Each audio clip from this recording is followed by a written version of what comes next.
Hey trackies, welcome back to another video here on TXT Track Time. Please remember to like the video and also subscribe to the channel. So the ISA Boys and Girls Athletics Championships is right on our heels. Yeah, it starts tomorrow, the 19th through to the 23rd of March. So yeah, we are very excited for the championships. But right now, I need to discuss this because I don't want to see this, brought through to champs because it was a mess over the weekend. And by over the weekend, I mean the Velocity Fest. What am I talking about? Well, separate apart from the fantastic performances over the weekend that got me giddy, the Velocity Fest was also marred with quite a few, way too many false starts. I don't know if I can recall seeing so many false starts, especially with one race going off. Like, okay, with multiple races you may get it, but with just one race going off, it was over and over and over and over. It's like the race would never get going. I was like, okay, what is going on here? So it definitely ruined the experience from a viewing perspective, right? So then you're looking at, champs and you're like, okay, this is international, this is global, this is the biggest high school championships. We can't have this mess happening there, right? And then also the athletes are the ones that are down there suffering, having to have a race recalled so way too many times, right? So I did see a lot of people blaming the officials, the starters, right? So I really want to talk about, my thoughts as it relates to what was going on over the weekend. Now, I just want to note that they also, implemented new tech with the starters, where when an athlete does false start, and if you want to protest or you want to go over and see what's going on, not only do they have the time now available for you to see, well, they always had the time for you to see that yes, you did pick, right? But now they have video technology available, so you can go over there and see yourselves leaving the blocks too soon or just twitching in the blocks, whatever you're doing when your foot left the pedal, right? So with that said, that is a new addition. Personally, when I think about it, this is something I see in Europe a lot. I don't think it has anything to do with, the starting equipment and potentially maybe causing it to malfunction, because I saw a lot of people probably hinting at that, and I'm like, nah, that has nothing to do with it, right? So I just want to dead that in my opinion right here. I think it's a great addition for the athletes themselves. It's not for us, it's for the athletes, because we're already seeing it, we get the option of seeing a replay over and over and over again, especially when it's a high class meet. We can get that replay on the screen, so we can see over and over again that, okay, yeah, athlete A did false start or did pick or did twitch or whatever they did in the blocks. But for the athletes, they're not able to see that in live time. So with that said, I think that's a great, great, great addition. But yeah, a lot of people were still blaming the officials on the starters. So in looking at it, track is, I honestly don't think, I can blame the starters 100%, because I did see people fall starting. There were a lot of people fall starting. So I'm like, so how do you resolve this issue, right? I don't know. I don't think they can resolve that issue if people are just false starting, to be fair. So that's one thing. And, I don't think that there's anything anybody can do about that. The athletes themselves have to make sure that they, once they get into the blocks, they wait for the gun, right? But I also did see something else which is concerning to me. I saw some people saying they will switch the blocks out for champs. I'm like, what does that mean? What does that mean? These blocks are not working. So, people are saying like these blocks are too sensitive. They're gonna switch them out for different ones when they go to champs, blah blah blah. And this is what they always do. So I'm like, so you mean to tell me that they have because this is Velocity Fest is considered a development meet, I would say. So you're trying to tell me that at these meets they have blocks that are wonky, that are not working properly, that are too way too sensitive, and then they switch them out, for better higher class meets, I suppose. I don't know.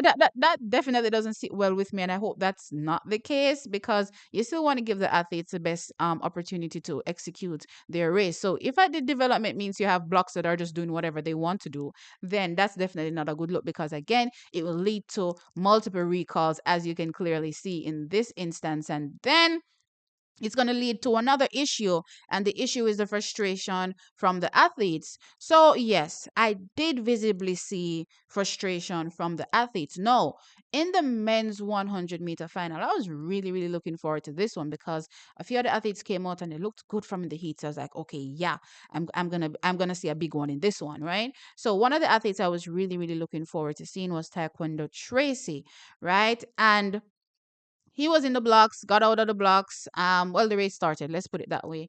And the race was, yeah, called back.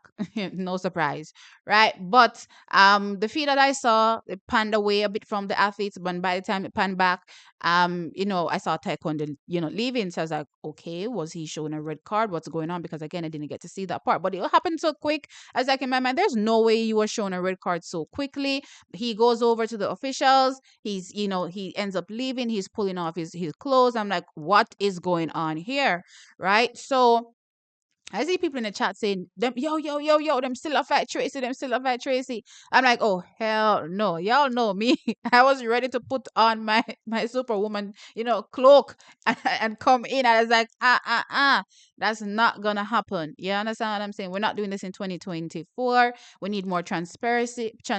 We need more accountability as well when it comes to our officials. So we're not going to be holding, certain things against athletes, especially when they come out and talk about certain things that, were affecting them in the moment, last year. So I wasn't definitely not in agreement with what was going on there. But luckily, I did reach out and he told me he was not disqualified. So that's a good thing.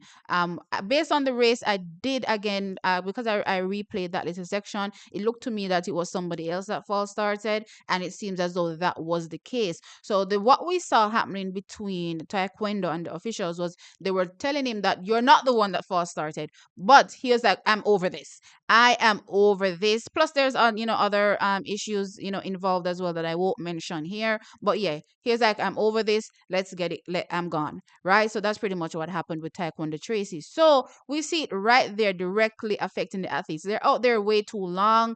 You warm up, then you're getting cold. Because the race has to be called so many times. This can lead to potential injury for some of these athletes as well, which is something that you don't want. Another athlete that I noticed as well, after watching the race over a few more times, I said to myself, this doesn't feel like she was left in the blocks. And I'm talking about Sasha Lee Forbes. Now, we saw the women's 100-meter final try to go off a few times as well. Oh my gosh. It ruined the whole experience. Even the time that the winner eventually got, Tia Clayton, 11.12, I thought would have been much faster because when I think about the hiccup, or I don't want to say hiccup, but you could see the hesitation, like when they just got out of the blocks, like they thought the race was going to be called back and then like, oh, it's not. And then, okay, let's keep going. Right. So I definitely think from an execution perspective, that definitely cut the momentum a bit. So I don't think the time was what would have been or the true reflection of what could have possibly been for her. But she has other opportunities in the future. But when I talk about Sasha Lino, I just thought she was over it. Like I kept replaying that little part, and she just was like, "I can't be bothered with this anymore. I'm done." Right? I don't know what the reasoning is, but that's the vibe I got just from looking at her. Or just replaying that little section in the women's 100 meters. So with that said, bringing this back to champs, it's tomorrow. And we saw way too many false starts, faulty starts, whatever was going on over the weekend. It was just too much. And this can't happen for champs because it's a big product. It's international. It's global, right? This is the biggest high school championship in the world. There are going to be a lot of eyes on Jamaica in that moment. So we can't shame, and I have one race I go off, one heat going off so many times. So I don't know what the problem was over the weekend. I don't know if they were using, faulty blocks and they're going to switch them out. If that's the case, good, switch them out. But I would still like for the other athletes, even lower class meets to have good blocks to run in. You know what I mean? So that needs to be fixed going forward. I honestly don't know what can be done for the athletes that are legitimately false starting because I don't think there's anything the officials can really do about that. You know what I mean? So I can't blame them for those things. But when it comes to the blocks themselves just being faulty, if that's a thing, that cannot continue. That can't go forward, in my opinion. So, Trackies, let me know your thoughts now in the comment section below. What did you think about what was going on with those false starts at the Velocity Fest, and ruining the experience not only for the viewers but also, in my opinion, my belief, for a few of the athletes as well. I did highlight Taekwondo Tracy and also Shashali Forbes. Let me know your thoughts in the comment section. Like the video and subscribe. I'll catch you in the next one. Bye.